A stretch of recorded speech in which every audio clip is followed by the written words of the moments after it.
अस्सलाम वालेकुम व्यूअर्स। इस वीडियो में हम फ्यूचर कंटिन्यूअस टेंस को समझने की कोशिश करेंगे, लेकिन वीडियो में आगे बढ़ने से पहले मेरी आपसे रिक्वेस्ट है कि आप एक मरतबा यहाँ पे दिए गए जो नोट्स हैं इनको अच्छी तरह से स्टडी कर लें, क्योंकि मेरे ख्याल में जब तक आपको इन चीज़ों का कॉन्सेप्ट अच्छी तरह से क्लियर नहीं होता है आप टेंसेस को ठीक तरह से नहीं समझ सकते हैं।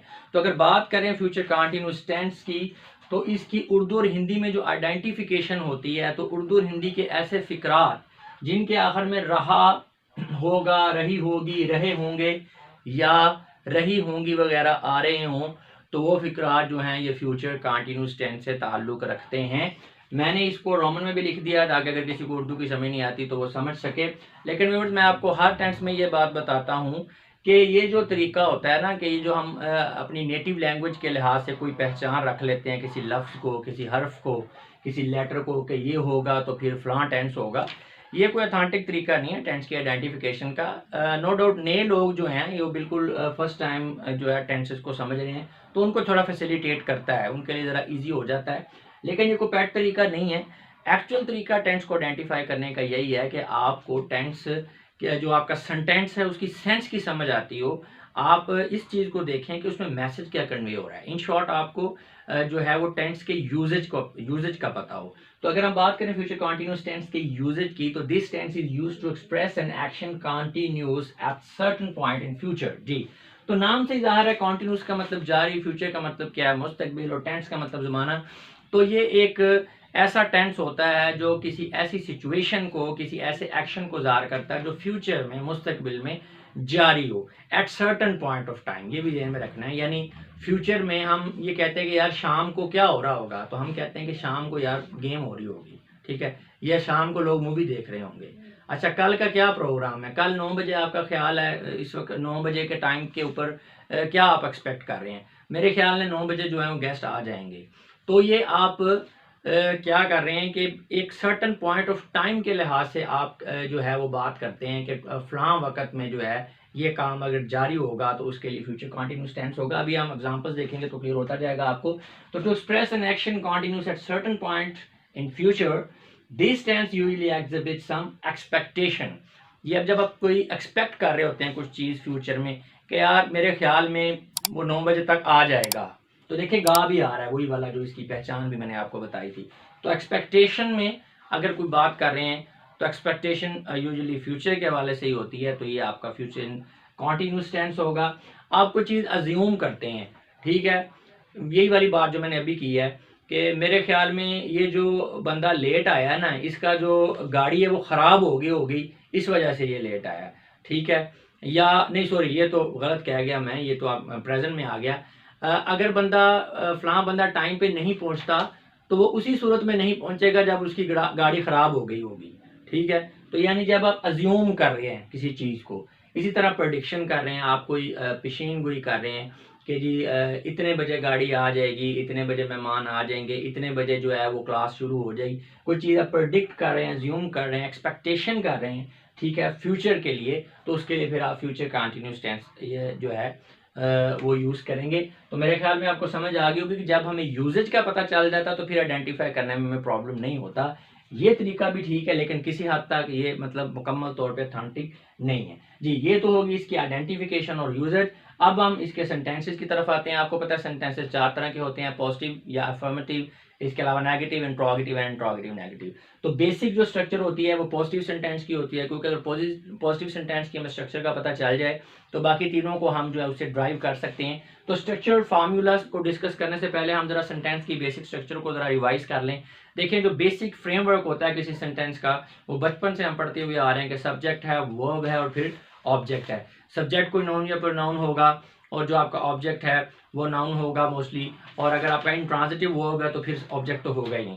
तो टेंस के लिहाज से जब टेंस चेंज होता है तो सब्जेक्ट और ऑब्जेक्ट की फॉर्म तो चेंज नहीं होनी, वो तो वही रहेगी। अब चेंज किसने होना है, या वर्ब की फॉर्म ने चेंज होना है, या वर्ब के साथ अगर कोई हेल्पिंग वर्ब यूज हो रहा तो उसकी फॉर्म ने चेंज होना है। तो वैसे भी टेंस है क्या, टेंस वर्ब की ही एक फॉर्म है। तो जब हम टेंसेस को डिफ्रेंशिएट करते हैं तो उसमें क्या चीज़ सामने आ रही होती है, उसमें यही सेम चीज़ सामने आ रही होती है कि फ़लाँ टेंस के अंदर वर्ब की फ़लाँ फॉर्म होगी और हेल्पिंग वर्ब ये होगा, फ़लाँ फॉर्म ये होगी और हेल्पिंग वर्ब ये होगा। तो इट मीन्स के डिफरेंट टेंसेस के अंदर जो हमने स्टडी करना होता है, वो डिस्कस करना होता है, वो यही होता है कि हम वर्ब की फॉर्म कौन सी यूज़ होगी, अगर उसके साथ कोई हेल्पिंग वर्ब है तो उसकी कौन सी फॉर्म होगी। तो अगर हम बात करें फ्यूचर कंटिन्यूअस टेंस की, तो उसमें जो हेल्पिंग वर्ब है वो या शेल भी होगा या विल भी होगा। अब शेल क्यों कहाँ पे और विल कहाँ पे, अभी मैं आपको बताता हूँ। पीछे वाला टेंस में खैर मैंने बता भी दिया बड़ी डिटेल में, फ्यूचर इंडेफिनिट में भी, इसमें भी बताऊंगा। तो जो आपका तमाम तरह के सेंटेंसेस में, चाहे सिंगुलर हैं, प्लूरल हैं, जो मर्जी पर्सन है, आपका जो हेल्पिंग वर्ब है वो विल भी होगा या शेल भी होगा। ठीक है जी। दूसरी चीज़ आ गई वर्ब की। तो तमाम तरह के टेंसेस में, तमाम जेंडर में, तमाम नंबर में एक ही आपका फॉर्म यूज होगी वर्ब की, और यानी सेम ही फॉर्म यूज होगी। वो कौन सी होगी? प्रेजेंट पार्टिसिपल, जिसे वर्ब की फोर्थ फॉर्म भी कहते हैं, और ये बेस फॉर्म या फर्स्ट फॉर्म प्लस आईएनजी को मिला दें तो ये बन जाती है, इसको आईएनजी फॉर्म भी कहते हैं। यहाँ भी मैंने आपको आसान बनाने के लिए यहाँ पे प्रेजेंट पार्टिसिपल नहीं लिखा, फर्स्ट फॉर्म होता है वर्ब प्लस आईएनजी लिखा है, ताकि ये ज़्यादा आपको क्लियर हो जाए जी। तो हेल्पिंग वर्ब शैल भी या विल भी तमाम एग्जांपल्स में, तमाम सेंटेंसेस में, और आपकी जो वर्ब की फॉर्म है वो आईएनजी फॉर्म या प्रेजेंट पार्टिसिपल आप कह लें, या fourth form of the verb कह लें, तमाम तरह के सेंटेंसेस में ये होंगी। तो ये इजी हो जाता है जब एक ही चीज़, एक ही फॉर्म, वर्ब की फॉर्म यूज हो रही है, एक ही हेल्पिंग वर्ब तमाम सेंटेंसेस में यूज हो रहा है, तो ये इजी हो जाता है। तो इट मीन कि ये आपके लिए बड़ा इजी हो गया। तो अब उसमें नेक्स्ट आपको पता है सब्जेक्ट और ऑब्जेक्ट, वो तो अंडरस्टूड है कि होंगे। तो अब अच्छा शैल और विल का जरा बता दें। Shall is use with the first person, where is will is use with the second and third person. जी, फर्स्ट पर्सन होता है आई वी, सेकंड पर्सन होता है यू, और जो थर्ड पर्सन होता है ही, शी, इट या कोई सिंगुलर नाउन।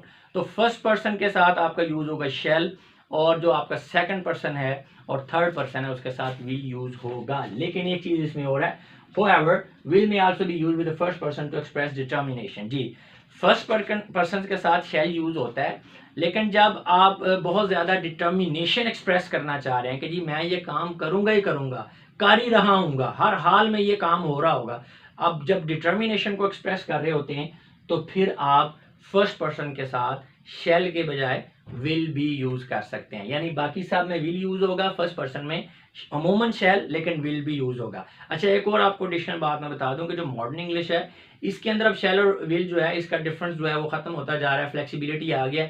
मोस्टली तमाम पर्सन के साथ ही आप विल यूज करते हैं, तो ये कोई गलती नहीं है। अगर आप सबके साथ विल भी यूज कर देंगे तो ये भी ठीक है, शेल नहीं भी यूज करेंगे तो ये सही नहीं होगा। अच्छा, इसमें और बहुत सारी डिटेल है शेल और विल के हवाले से, क्योंकि ये मॉडल वर्ब्स भी हैं, तो ये हम रेलेवेंट टॉपिक में इसको स्टडी करेंगे। जब हम मॉडल वर्ब्स को स्टडी करेंगे तो यहाँ शेल और विल के हवाले से आपको और बहुत सारी चीज़ें बताएंगे। अभी हम उस साइड पे नहीं जाएंगे क्योंकि फिर हम टॉपिक से हट जाएंगे। तो अभी हम टेंस स्टडी कर रहे हैं, तो टेंस के हवाले से, शेल और विल के हवाले से आप इतना ही याद करें। चलें जी, अब हम बात करते हैं इसकी एग्जाम्पल्स की। तो फर्स्ट पर्सन जो है आपका पॉजिटिव सेंटेंस में फ्यूचर कॉन्टिन्यूस टेंस को, उसको स्टडी करते हैं। और ये जो मैंने छोटा छोटा लिखा हुआ है रेड कलर में, एस और P, S for singular and P for plural. जी, तो फर्स्ट पर्सन सिंगुलर में आई शैल, या आप कह सकते हैं I will be writing a letter in the evening. मैं शाम में खत लिख रहा हूँ, एक खत लिख रहा हूँ। अब इसको आप देख लेंगे स्ट्रक्चर के मुताबिक है। देखें, ये सब्जेक्ट आ गया आई, शैल है या विल है, और फिर बी आ गया, fourth form of the verb right से राइटिंग, ये भी आ गया। आ लेटर, ये आपका ऑब्जेक्ट आ गया। इन द इवनिंग, ये जैसे मैंने आपको बताया था कि at some certain point of time. जारी बात है, जब आप फ्यूचर की बात कर रहे हैं कि उस वक्त मैं क्या कर रहा हूँ, तो आप किसी पॉइंट का जिक्र कर रहे होंगे, जहाँ पे अब इवनिंग का जिक्र है। तो ये जस्ट मैंने इसी फर्स्ट सेंटेंस में ही आपको समझाने के लिए बता दिया है।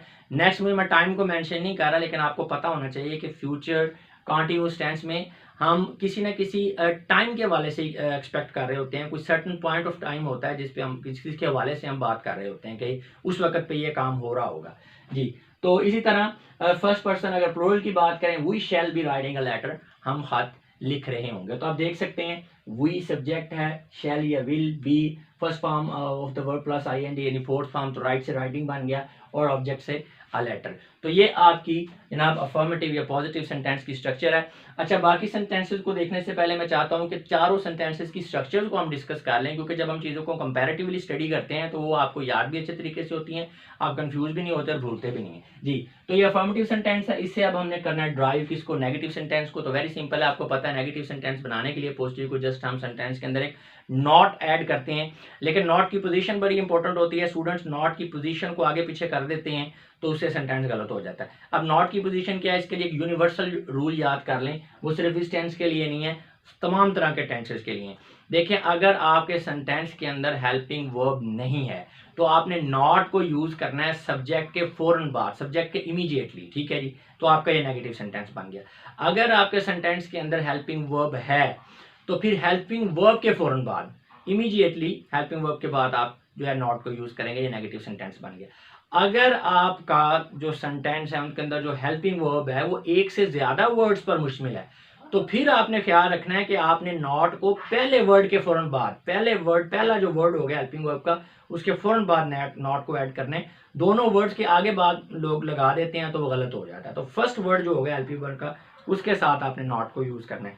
इसी तरह आपके इंट्रोगेटिव में भी यही है कि जब इंट्रोगेटिव सेंटेंस का हमें पता होता है कि जब हमने सवालिया बनाना तो हमने हेल्पिंग वर्ब को उठा के सब्जेक्ट से पहले ले जाना होता है, तो वो उसमें प्रॉब्लम तो नहीं है। लेकिन प्रॉब्लम तब आता है जब हेल्पिंग वर्ब जो है एक से ज्यादा वर्ड्स पर मुश्तमिल होता है, तो वहां पे स्टूडेंट्स गलती कर सकते हैं कि वो पूरे को पूरे हेल्पिंग वर्ब यानी दोनों वर्ड्स को उठा के सब्जेक्ट से पहले ले जाते हैं। तो ऐसा नहीं करना। जब आपने, जैसे मैंने आपको नेगेटिव का कहा कि नेगेटिव सेंटेंस बनाना है तो नॉट को आपने, अगर हेल्पिंग वर्ड एक से ज्यादा वर्ड्स पर मुश्किल है तो पहले वर्ड के बाद में लिखने।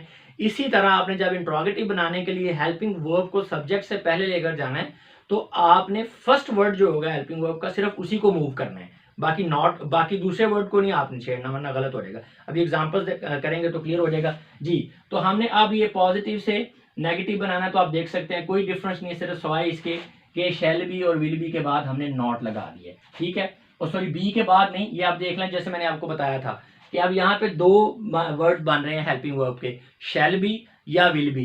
तो शैल बी या विल बी के बाद नॉट लगाएंगे गलत हो जाएगा। यहाँ पे देखें subject shell will, not B बाद में है तो पहले वर्ड के बाद आपने नॉट लगाना है, ठीक है। अगर इंट्रोगेटिव में आ जाए तो आप इंट्रोगेटिव में इस सेंटेंस और इस सेंटेंस को कंपैरिजन करें, सिर्फ एक ही चेंज है कि ये जो हमने शैल विल था इसको उठा के सब्जेक्ट से पहले ले आगे, बिल बी को नहीं छेड़ना। बाद बंदे क्या करते हैं शैल विल बी कर देंगे तो गलत हो जाएगा। मैंने आपको पहले बताया कि अगर दो वर्ड्स पर मुश्तमिल है हेल्पिंग वर्ब तो आपने पहले को उठाना है, बी वहीं पे रहेगा। तो आपको ये दो रूल्स पता लग गए तो कभी भी आप गलती नहीं करेंगे सेंटेंस स्ट्रक्चर के हवाले से। तो इसको और इसको कंपेयर करें, सिर्फ यही फर्क है कि शैल और विल को हमने उठा के सब्जेक्ट से पहले लेकर चले गए। अब बात करें इंट्रोगेटिव नेगेटिव सेंटेंस की, तो मैं आपको अक्सर कहता होता हूं कि जब आपने इंट्रोगेटिव सेंटेंस को ड्राइव करना होता है तो इसे अफर्मेटिव सेंटेंस से ड्राइव किया करें। इंट्रोगेटिव नेगेटिव को ड्राइव करना होता है तो इसे आप ड्राइव किया करें नेगेटिव सेंटेंस से। ये कोई हार्ड एंड फास्ट रूल नहीं है, ये मैं इसलिए कह रहा हूं कि इसकी और इसकी स्ट्रक्चर मिलती जुलती है, इसकी और इसकी स्ट्रक्चर मिलती जुलती है, आपके लिए इजी रह जाता है। वरना आपकी मर्जी है, आप डायरेक्ट अफर्मेटिव सेंटेंस से भी सारे सेंटेंसेस ड्राइव कर लेते हैं, ये कोई इतना मुश्किल काम नहीं है। और वैसे भी जब आपकी प्रैक्टिस हो जाती है तो इतना आपको सोचना ही नहीं पड़ता, वो खुद ब खुद ही ऑटोमेटिकली आप ठीक लिखते चले जाते हैं। लेकिन प्रैक्टिस की बहुत ज़्यादा जरूरत है, बहुत ज़्यादा प्रैक्टिस करनी पड़ती है आपको टेंसेस के लिए जी।